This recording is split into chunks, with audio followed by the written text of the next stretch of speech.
दिसंबर का महीना है और साउथ अफ्रीका के नॉर्दर्न केप प्रांत में गर्मियों का मौसम है।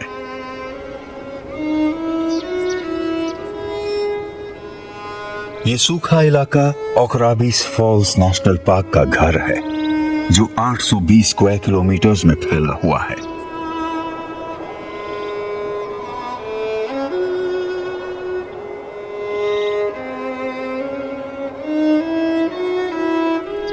इस वक्त सूखे का मौसम अपने आखिरी पड़ाव पर है और कई महीनों से बारिश नहीं हुई है।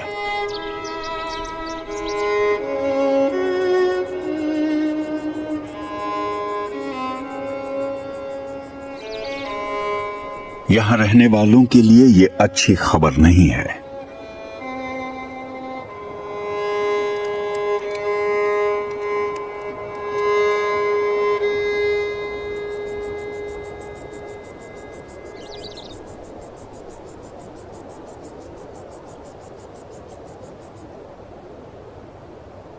इस सूखे लगभग रेगिस्तान जैसे इलाके में तापमान 40 डिग्री सेल्सियस से कहीं ऊपर जा सकता है और यहाँ के जानवरों को इस गर्मी में जीने के लिए खास तरीके अपनाने पड़ते हैं।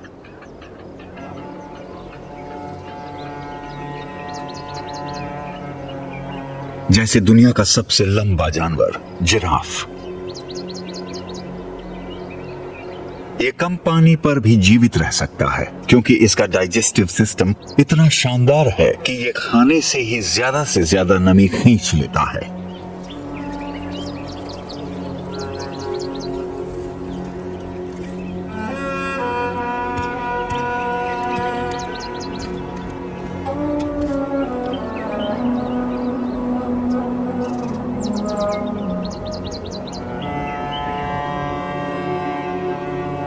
स्प्रिंगबॉक्स के पास सूखे इलाके में जीने का अपना अनोखा तरीका है। इनके शरीर में एक ब्लड फ्लो रेडिएटर होता है जो खून को नाक से गुजार कर ठंडा करता है ताकि जब वो दिल तक पहुंचे तो ज्यादा गर्म ना हो।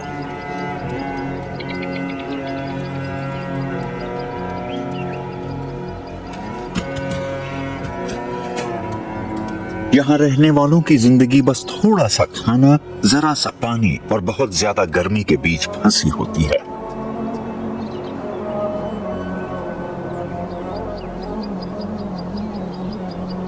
यहाँ जिंदा रहना आसान नहीं है।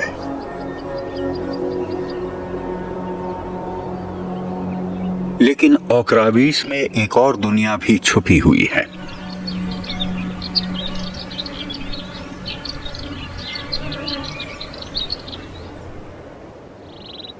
उसे खोजने के लिए बस सुनना काफी है।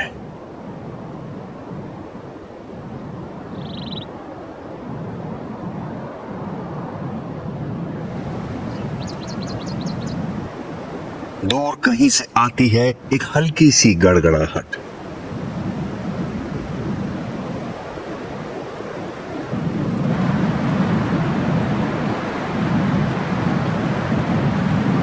ये आवाज है एक बल खाते टूट कर बिखरते जायंट की।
यानी कि ताकतवर ओकराबीस झरना।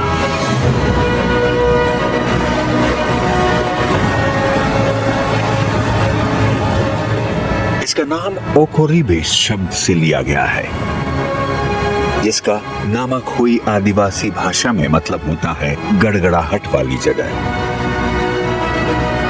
ऊपर से नीचे तक 60 मीटर ऊंचा ये झरना सूखे मौसम में भी जबरदस्त ताकत रखता है, इतनी कि इसने नीचे एक ऐसा गड्ढा बना डाला है जिसके बारे में एक लोक कथा मशहूर है कि वहां एक विशाल जलनाग रहता है जो इसकी रहस्यमयी गहराई की रखवाली करता है।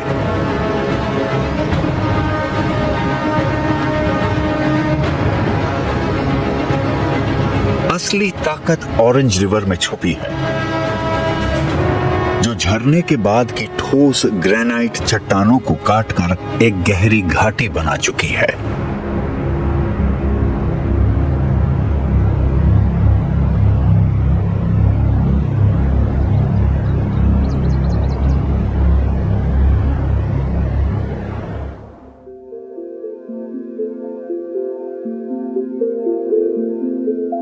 ये नदी 1500 किलोमीटर से ज्यादा का सफर तय करके यहां तक पहुंची है, साउथ अफ्रीका के 2/3 हिस्से से गुजरते हुए। यहां आकर नदी घाटी में 18 किलोमीटर तक बल खाती है और इस दौरान 300 मीटर से ज्यादा नीचे गिरती है कई झरनों के जरिए।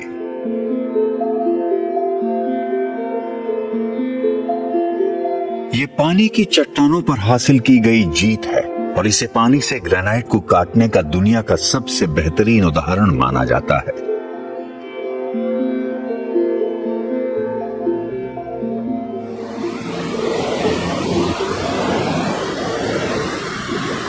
बाढ़ के मौसम में इसे दुनिया के 6 सबसे बड़े झरनों में गिना जाता है,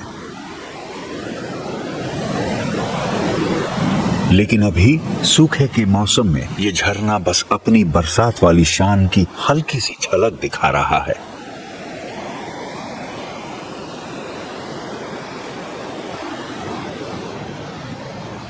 ऊपर खड़े जिराफ के लिए ये झरना बस सुनने की चीज है, क्योंकि घाटी की दीवारें इतनी खड़ी हैं कि उनके लिए नीचे उतर पाना नामुमकिन है।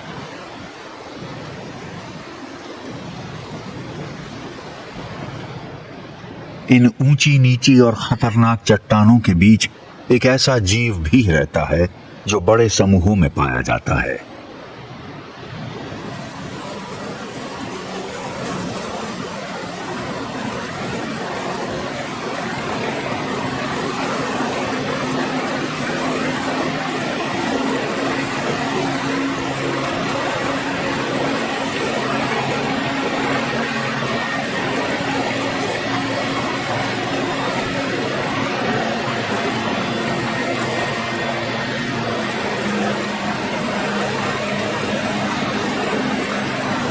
लाखों करोड़ों ब्लैक फ्लाइज आसमान को भर देती हैं।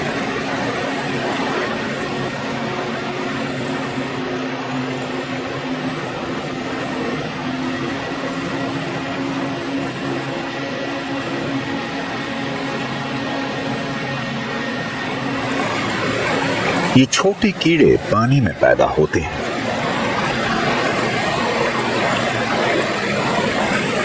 इनके लार्वा तेज बहाव वाले पानी में चट्टानों से चिपके रहते हैं और वहीं फिल्टर फीडिंग करते हैं, फिर लार्वा रूप से बदलकर हवा में उड़ने के लिए निकल पड़ते हैं।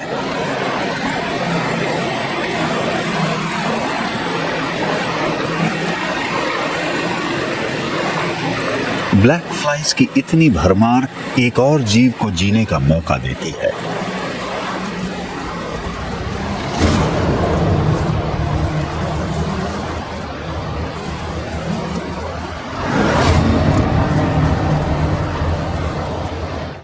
ओकोरिबेस फ्लैट लिजर्ड।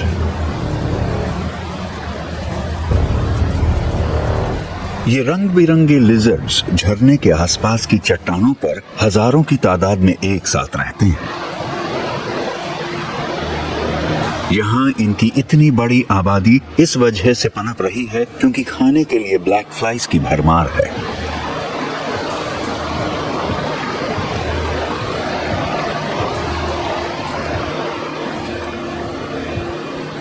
ये एक हलचल भरी भीड़ भाड़ वाली लिजर्ड सिटी है, जहाँ नर लिजर्ड इंद्रधनुषी रंगों में रंगे होते हैं ताकि मादा को आकर्षित कर सकें, जिनका रंग फीका होता है।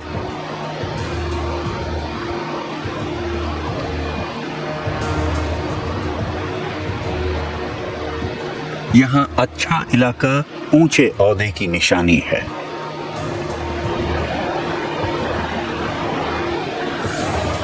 लिजर्ड्स के लिए हर चट्टान एक जैसी नहीं होती। कुछ इलाके बहुत ज्यादा धूप में हैं और कुछ इलाके बहुत कोने में हैं। पानी के बिल्कुल पास वाली ये दीवार बेहतरीन जगह है। यहाँ ऊपर मंडराता ब्लैक फ्लाइज का झुंड खाने की कोई कमी नहीं होने देता।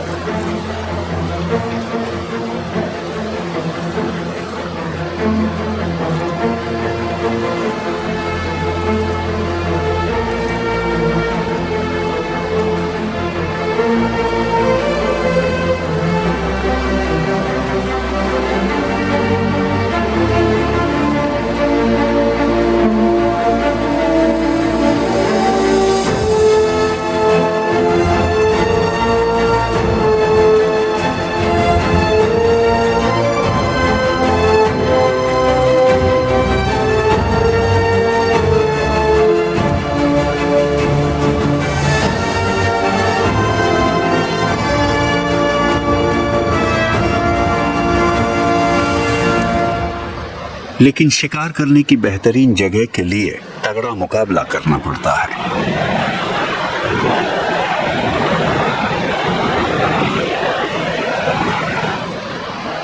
जहां ज्यादा खाना होता है वहां ज्यादा मादाएं आती हैं।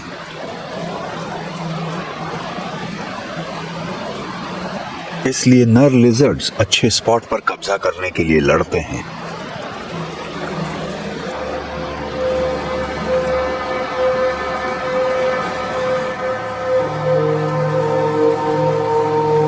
लिजर्ड सिटी का बॉस बनना आसान नहीं होता।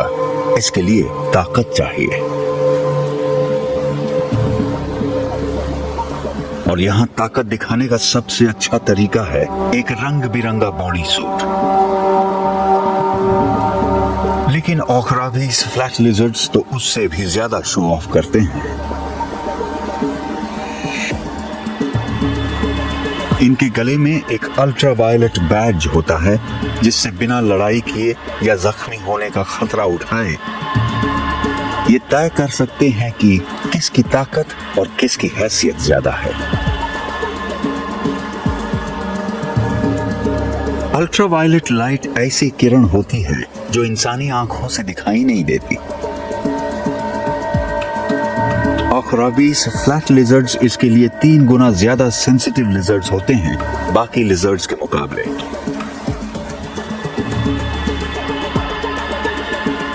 जब ये नर लिजर्ड्स अपने डोमिनेंस बैजेस दिखाते हैं एक मर्दाना पुशअप पोज में, तब वो ये जताते हैं कि उनकी ताकत और मेट करने की काबिलियत कितनी है। लेकिन सिर्फ रंग दिखाने से मादा मिल ही जाए ऐसा नहीं होता।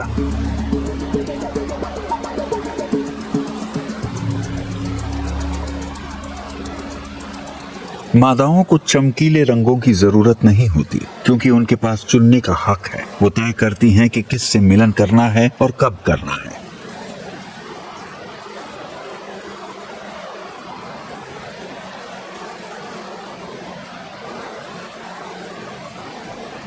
लेकिन नर लिजर्ड्स हमेशा उनकी मर्जी का सम्मान नहीं करते।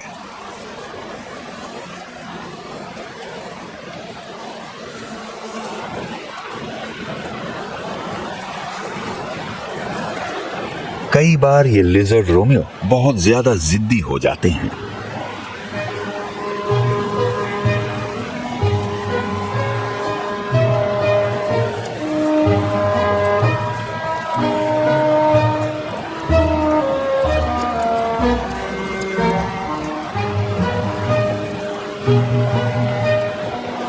ये नर लिजर्ड मिलन करना चाहता है और मादा को इम्प्रेस करने की कोशिश करता है, एक अजीब सी थिरकती चाल से।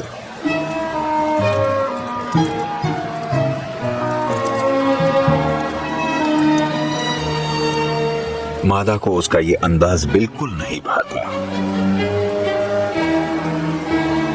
लेकिन ये नर ना सुनने वालों में से नहीं है। वो उसकी पूंछ काट लेता है जब वो भागने की कोशिश करती है, लेकिन वो किसी तरह बच जाती है। ये दूसरी मादा इतनी खुशकिस्मत नहीं है। उसकी कटी हुई पूंछ अतीत में हुए उसके शोषण की कहानी बयान करती है। नर जबरदस्ती करता है, उसकी टांग पकड़े रहता है और वो छुड़ाने की कोशिश करती है। वो पूरी ताकत से खुद को छुड़ाने की कोशिश करती है।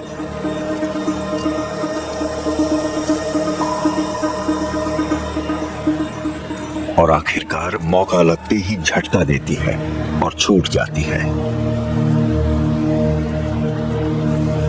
ऐसे मंजर इस भीड़ भाड़ भरी लिजर्ड सिटी की मादाओं की सच्चाई है, जो काफी मुश्किल होती है।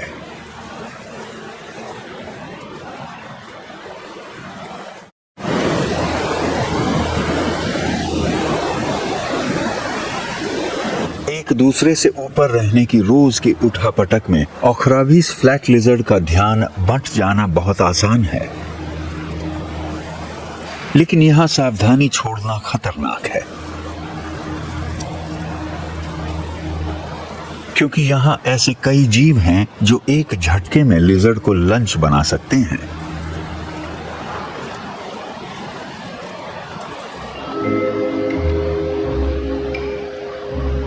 स्लेंडर मोंगूस एक फुर्तीला और मेहनती शिकारी है जो छोटे जानवर, कीड़े और जाहिर है लिजर्ड्स भी खाता है।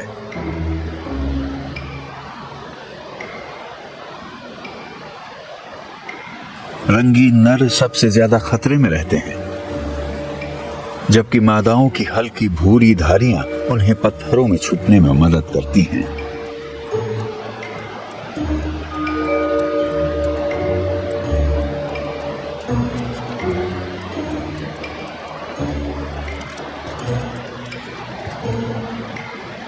लेकिन ये छोटी लिजर्ड्स इतनी आसान शिकार नहीं है, यहां तक कि फुर्तीले मोंगूस के लिए भी नहीं।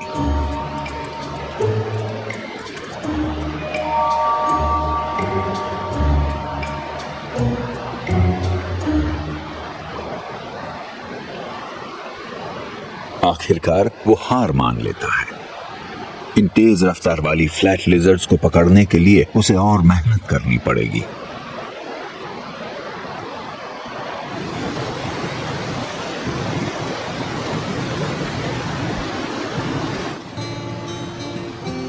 मंगूस की मौजूदगी ने ओखराविस के एक और भीड़ भाड़ वाले बाशिंदे का ध्यान खींचा है। रॉक हायरैक्स।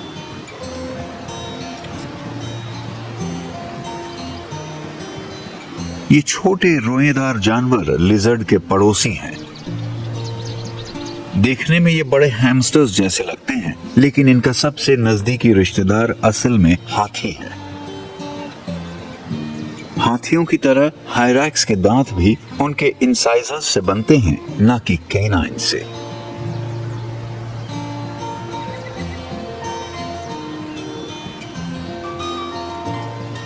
हायरैक्स बड़े हरीम्स में रहते हैं, जहां कई मादाओं पर एक इलाकाई नर नजर रखता है।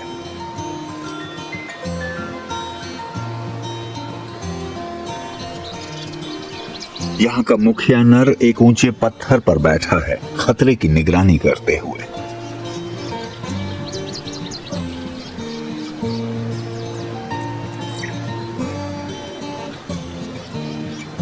उसके बच्चे ज्यादातर वक्त अपनी मां के साथ रहते हैं और पूरा परिवार पत्थरों पर लेटकर खुद को गर्म करता है।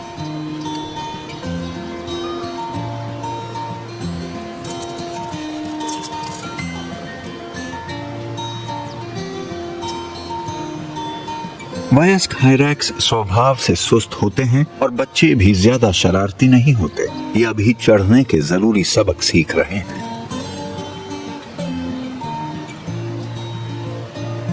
हायरैक्सिस जिंदगी को आराम से जीना पसंद करते हैं।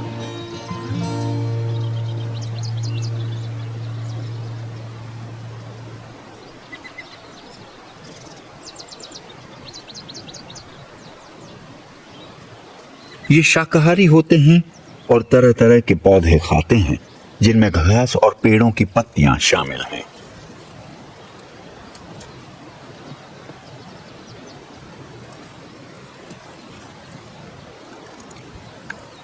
भले ही इनमें ज्यादातर चीजें पोषण में कम हों, लेकिन इनकी मजबूत पाचन प्रणाली इन्हें जहरीली यूफोर्बिया खाने तक में सक्षम बनाता है, जो इंसानों के लिए खतरनाक है।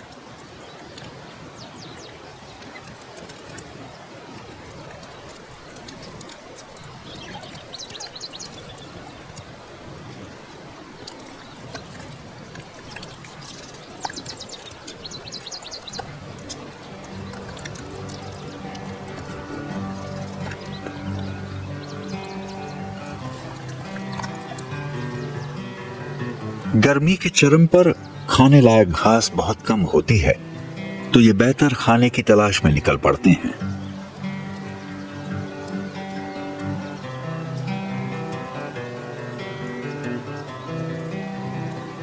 अपने पत्थरों वाले ठिकानों को छोड़ना जोखिम भरा होता है, लेकिन घाटी की ऊपरी सतह पर एक दावत है जो इस चढ़ाई को वाजिब बनाती है।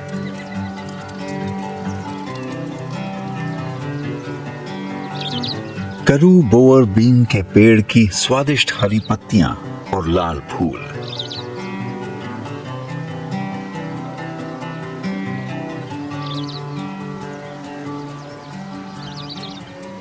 हायरैक्स अच्छे क्लाइमर होते हैं और रसीली पत्तियों का लालच कुछ बड़ों को पेड़ पर चढ़ा देता है।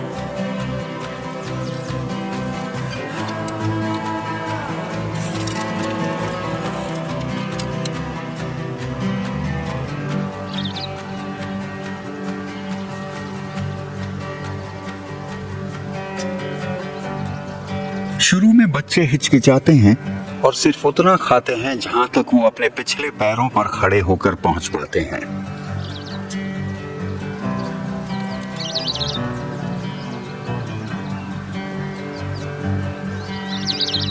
लेकिन जल्दी ही उन्हें समझ आता है कि ये सुरक्षित है और वो भी बड़ों के पीछे पीछे चढ़ जाते हैं।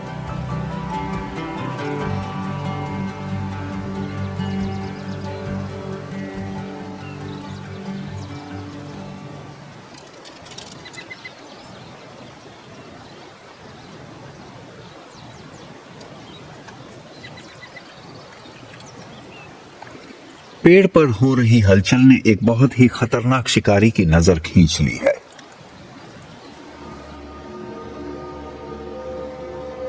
वेरो ईगल हायरैक्स के लिए सबसे बड़ा खतरा है। ये एक बहुत बड़ा शिकारी परिंदा है जो खासतौर पर हायरैक्स का शिकार करता है।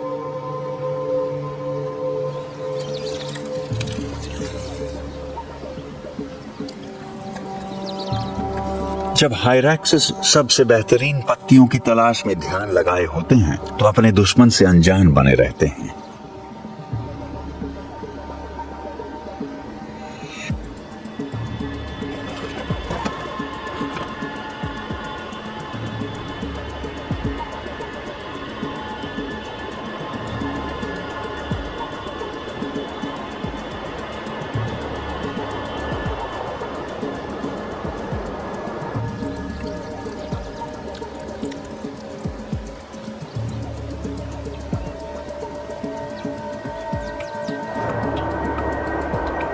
ऊपर ईगल अपने साथी से मिलता है।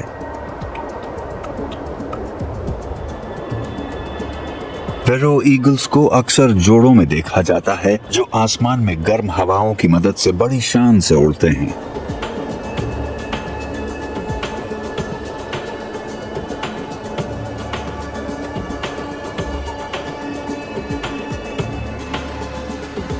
ये हायरैक्सिस के ऊपर चक्कर लगाते हैं, अपनी तेज नजर से सही शिकार की तलाश करते हुए।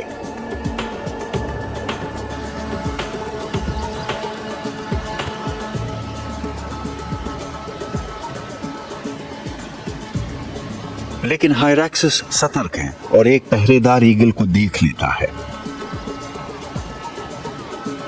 एक चेतावनी भरी पुकार से ये गोल मटोल जानवर छुपने के लिए दौड़ पड़ते हैं।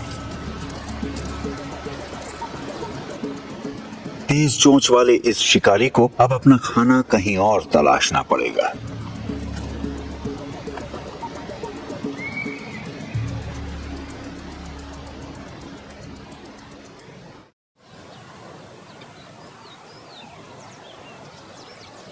यहां घाटी के ऊपर की चट्टानी सतह पर यह एक सूखा और खतरनाक इलाका है।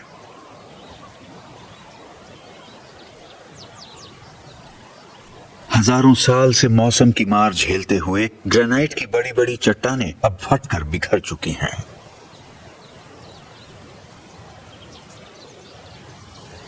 कभी कभी ये अपने कीमती अंदरूनी हिस्सों को दिखा देती हैं, क्वार्ट्ज क्रिस्टल्स। ग्रेनाइट में इस भरपूर मिनरल का 20% तक का हिस्सा हो सकता है।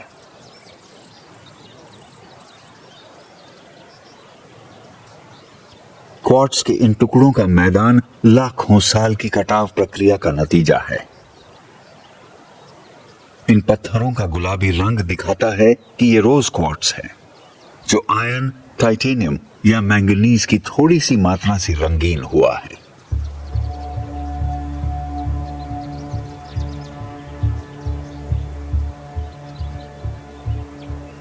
ऐसा लग रहा है कि क्वार्ट्ज के टुकड़ों में से एक जिंदा है।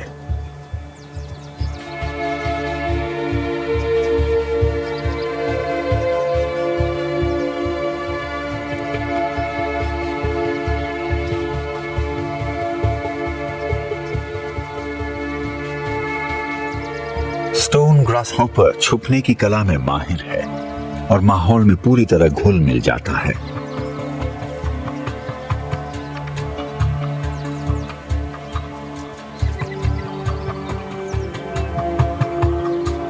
छुपने के लिए इतनी मेहनत करने के पीछे एक बहुत बड़ी वजह है।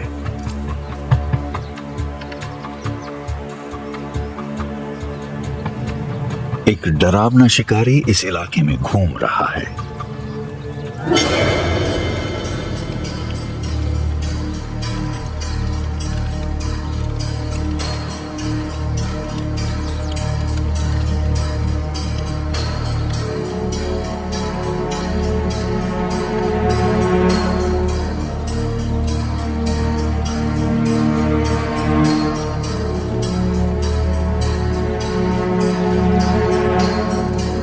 अफ्रीकन बरोइंग स्कॉर्पियन के पास ताकतवर पंजे और डंक वाली पूंछ है, जो ग्रासहॉपर की जिंदगी एक पल में खत्म कर सकती है।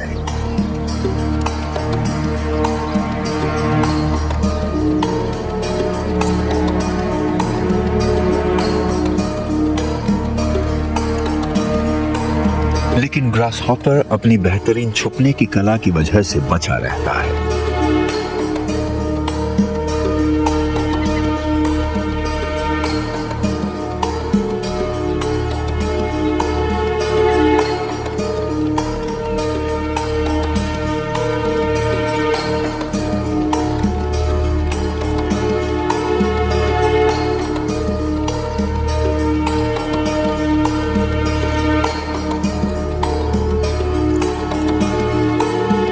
ये आर्मर्ड क्रिकेट स्टोन ग्रासहॉपर जैसा बढ़िया कैमोफ्लेज नहीं रखता। ये अपनी पीठ पर लगे कांटों से ही बचाव करता है।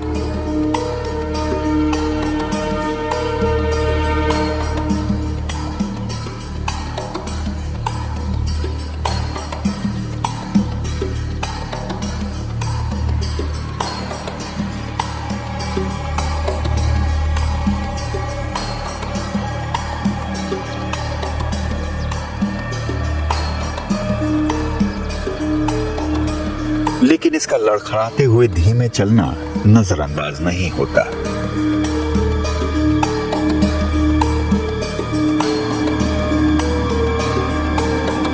बिच्छू इसे देख लेता है। पकड़ बहुत तेजी से होती है।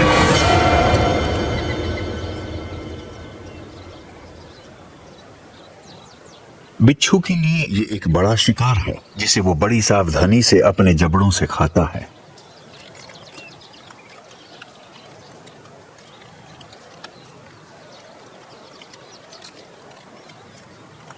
आखिर में यही लगता है कि आर्मर्ड क्रिकेट का कवच उसे बचाने के लिए काफी नहीं था।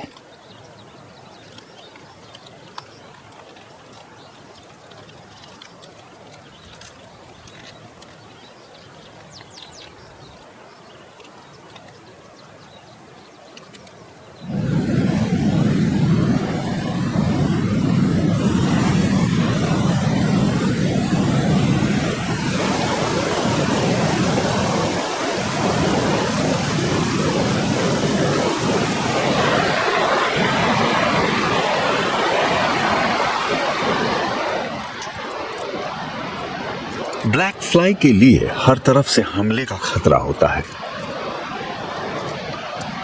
नीचे से लिजर्ड्स और ऊपर से स्वॉलोज।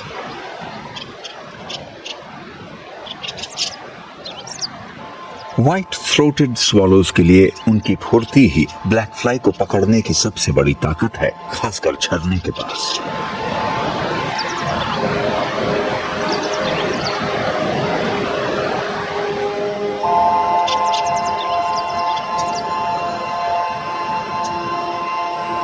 ये हजारों की तादाद में इकट्ठे होते हैं और छोटे छोटे कीड़ों को बिल्कुल सटीकता से पकड़ते हैं।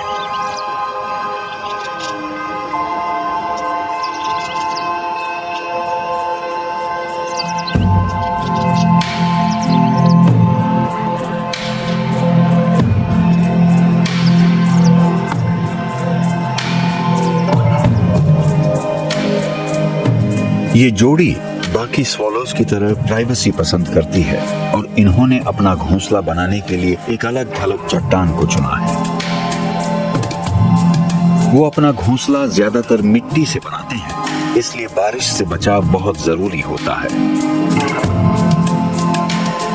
इन अनुभवी माँ बाप ने एक लटकती हुई चट्टान को चुना है जहां उनका घोंसला मौसम की मार से महफूज है।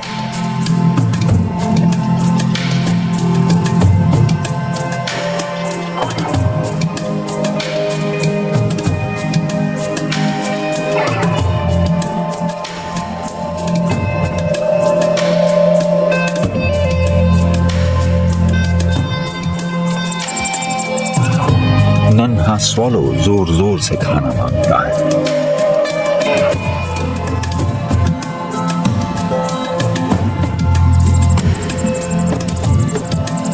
तेजी से बढ़ते बच्चे को लगातार खाने की जरूरत होती है, जो माँ बाप के लिए बहुत थकाने वाला काम है।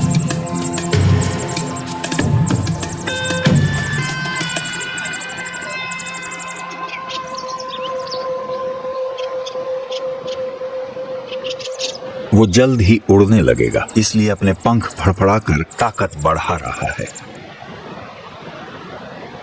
लेकिन उसे अभी भी सतर्क रहना होगा, क्योंकि वो अभी उड़ नहीं सकता और अगर गिरा तो सीधे नदी में जाएगा।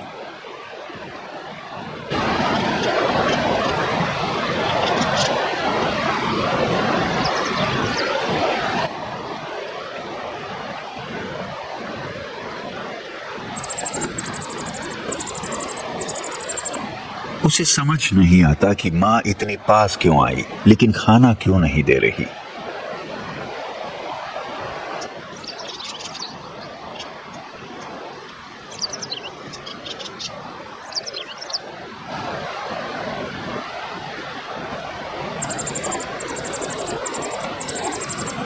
आखिरकार भूखे चूजे की गुहार काम आती है और माँ अपने पेट से निकाले गए ब्लैक फ्लाइज उसके मुंह में डाल देती है।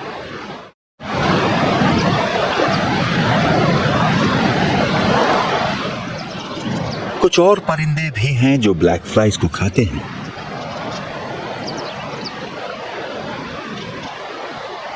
वीवर इन छोटी कीड़ों को पकड़ने के लिए थोड़ा अलग तरीका अपनाता है।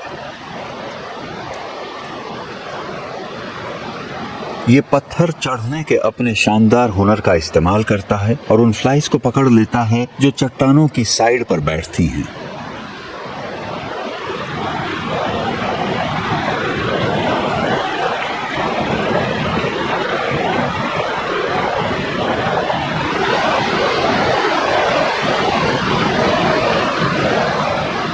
भले ही ये उड़ने में स्वॉलो जितना फुर्तीला ना हो, लेकिन घोंसला बनाने में ये कहीं बेहतर है।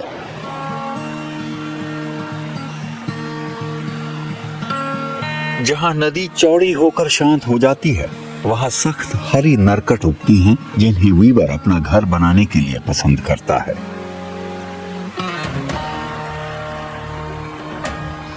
इस परिंदे का नाम उसकी हैरान कर देने वाली काबिलियत पर रखा गया है, जिसमें वो सिर्फ अपनी चोंच से घोंसला वीव करता है, यानी बुनता है। ये घोंसला बनाने का मेहनत वाला और पेचीदा काम नर ही कर सकता है। उसे घोंसले की बनावट और मजबूती पर बहुत ध्यान देना पड़ता है, क्योंकि ये सिर्फ सिर पर छत नहीं है, उससे कहीं ज्यादा मायने रखता है। उसके घोंसले की क्वालिटी तय करेगी कि उसे साथी मिलेगा या नहीं।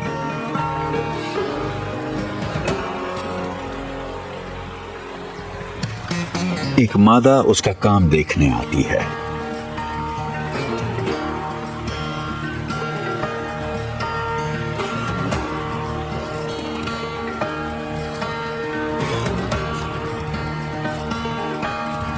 घोंसला देखने में मजबूत और आकर्षक लग रहा है, लेकिन वो प्रभावित नहीं दिखती।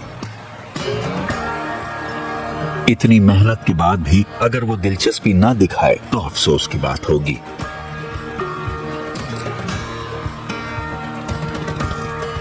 वो आखिरी कोशिश के तौर पर पंख फड़फड़ाकर नाचता है।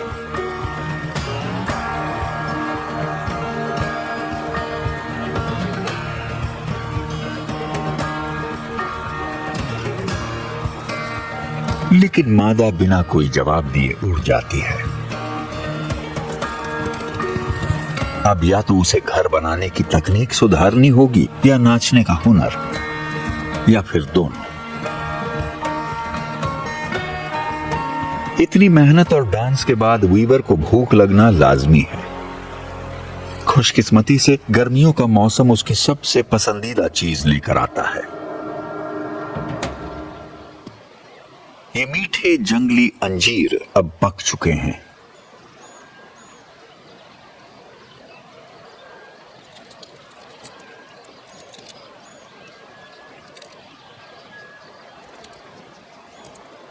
ये वीवर के लिए स्वाद से भरा और ताकतवर खाना है, लेकिन इसे खाने में गंदगी भी बहुत होती है।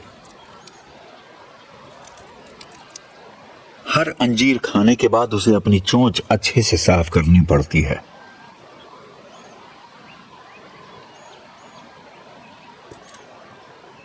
पेड़ की टहनियों में बैठकर किया गया उसका ये काम नीचे के पत्थरों पर इंतजार कर रहे कुछ खास खुशकिस्मत जीवों के लिए एक तोहफा बन जाता है।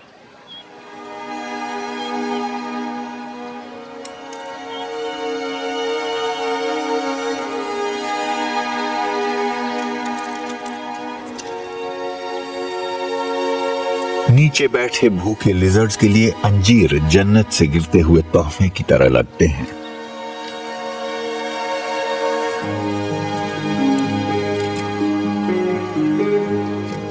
ये फल बड़े और रसीले होते हैं और उड़ते हुए कीट पतंगों के मुकाबले पकड़ने में कहीं ज्यादा आसान होते हैं।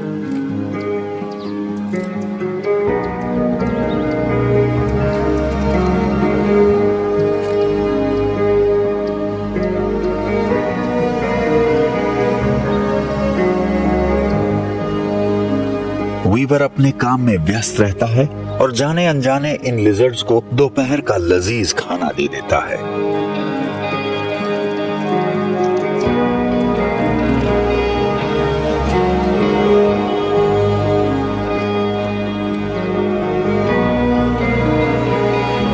लेकिन लिजर्ड्स को भी चिपचिपे अंजीर खाने के बाद खुद को साफ करना पड़ता है।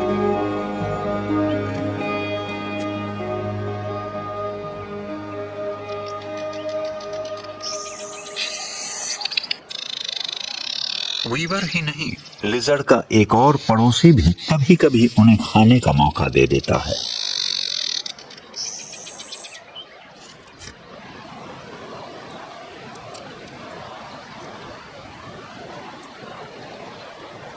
हायरैक्सिस के घरों में भी बहुत सारी फ्लाइज भिनभिनाती हैं जो उन बड़े से कम्युनल टॉयलेट से आकर्षित होती है जिन्हें ये शाकाहारी जानवर बनाते हैं।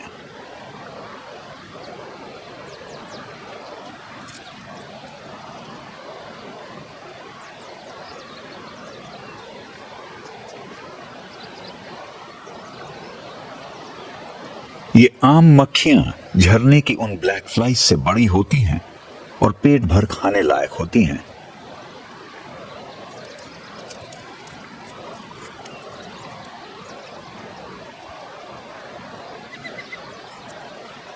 मौके तलाशते इन लिजर्ड्स के लिए ये दावत छोड़ना मुश्किल होता है।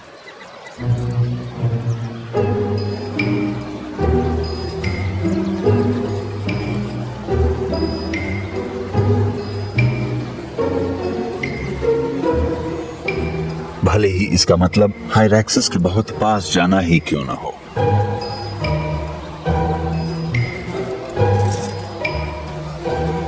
जहां कुछ मादाएं जैसे ये वाली बढ़िया खाने की तलाश में रुचि रखती हैं,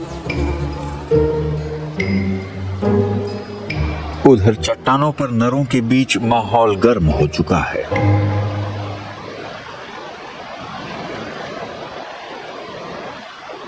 चटक रंग शायद लड़कों और मर्दों के बीच फर्क करने के लिए काफी हो, लेकिन इस शानदार शिकार वाली जगह पर हर कोई बड़ा है।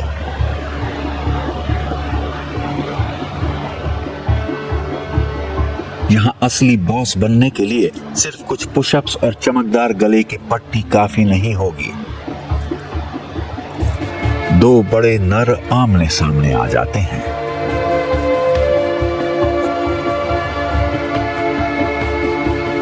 वो एक दूसरे के इर्द गिर्द घूमते हैं और अपने पेट का निचला हिस्सा दिखाते हैं, जिसे वेंट्रल डिस्प्ले कहा जाता है। दोनों बराबरी के हैं और कोई पीछे हटने को तैयार नहीं है।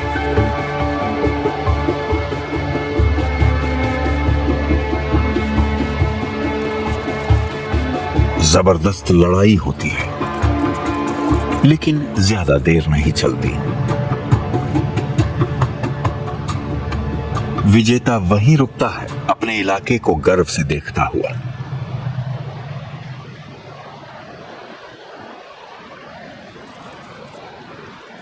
लेकिन उसे अंदाजा नहीं कि थोड़ी ही दूर एक और नर चालबाजी कर रहा है।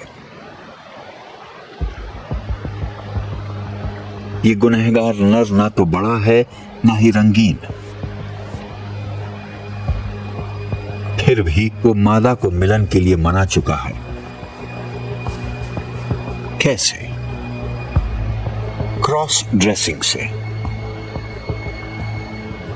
मादा के फीके रंग की नकल करके वो उस बड़े नर के इलाके में चुपचाप घुस गया, जो दूसरे प्रतिद्वंदियों से लड़ने में इतना बिजी था कि उसे इस चालबाज नर की भनक भी नहीं लगी। जब लगी तब बहुत देर हो चुकी थी। ये अनोखी ब्रीडिंग स्ट्रैटेजी बताती है कि यहां सिर्फ ताकत ही नहीं, अक्ल भी चलती है। रॉक सिटी में जिंदा रहने के लिए दिमाग चाहिए।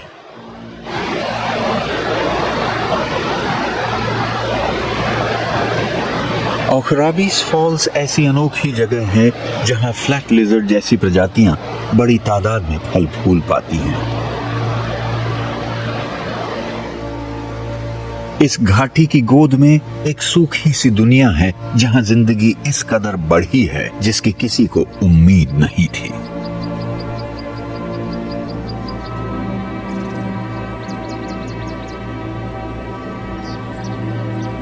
जिंदगी के इस जबरदस्त जमाव ने हर किस्म की चालाकी और सूझबूझ को जन्म दिया है ताकि जिंदा रहा जा सके। लेकिन जैसा कि कुदरत में होता है, यहां भी बदलाव तय है। झरने के पानी का स्तर अब धीरे धीरे बढ़ने लगा है, दूर कहीं बरसे बादलों की वजह से। ये पानी उन इलाकों को डुबा देता है जिनके लिए नर लिजर्ड्स ने तगड़ी लड़ाइयां लड़ी थी। अब अब वो सिर्फ देख सकते हैं, कुछ कर नहीं सकते।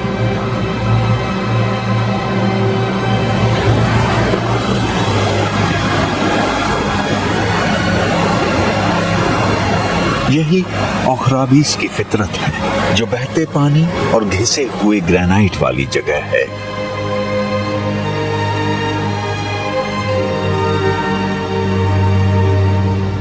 लेकिन यहाँ अभी भी बहुत चट्टानें हैं, और जब तक ब्लैक फ्लाइज आसमान में उड़ती रहेंगी, औखराबीस फ्लैट लिजर्ड का भविष्य महफूज रहेगा।